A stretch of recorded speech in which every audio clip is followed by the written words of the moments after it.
Hello mga kalagawan, kamusta? Kay pagpuli namon wala na sang kanon, pansit kanton, ana diskitahan ko. Duhagi kabilog ang iluto ko para sigurado. Kay balaan ko may ara man nagahulat nga ba nga hapabiro. Balaan nyo to kung sino, sekreto anay para bibo. Kasi may mahambal naman dira nga kalain ang pansit kanton permi. Don't mga chay. Once in a blue moon lang gid makakaon ng inyo nga iyay. Dipindi ina sa pagganagana ko. Ganahan ako magkaon. Kay subong wala kita choice, halala mo. Inbobo ko na dayon ina sa iya nga sauce. Bidi sarsa na lang. What?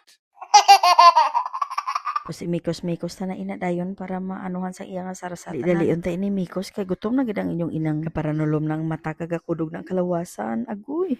Hindi pa gid na kontento duha na gid ka tinidor ang gigamit para ko. Sigurado nga magsararama gid ang sauce sa tanan. Kay kalain man kun hindi masararama. Kasi pagkaon mo may ara sa pihak nga kaprang lapsi. Abi pa lang na nila nakulbaan nga daw hindi ka magpakaon sa ila.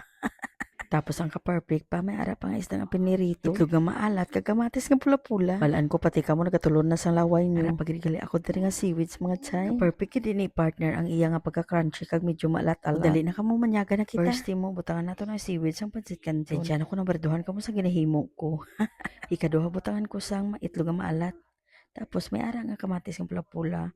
Tapos seaweeds pansit kanton nga makahang sa tanan. Namis ka namit gidya. Hindi ko balaan kung ako lang nagahimo sila mga kalagawan. Kada tao manggid iba-iba ang panlasa, iba-iba ang taste buds nato.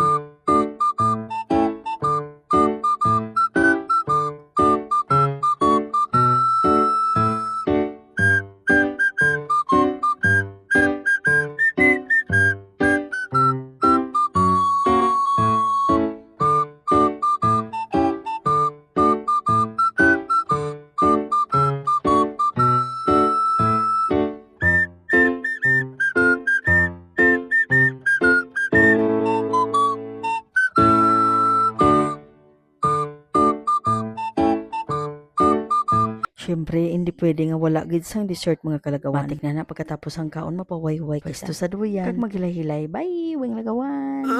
Busog.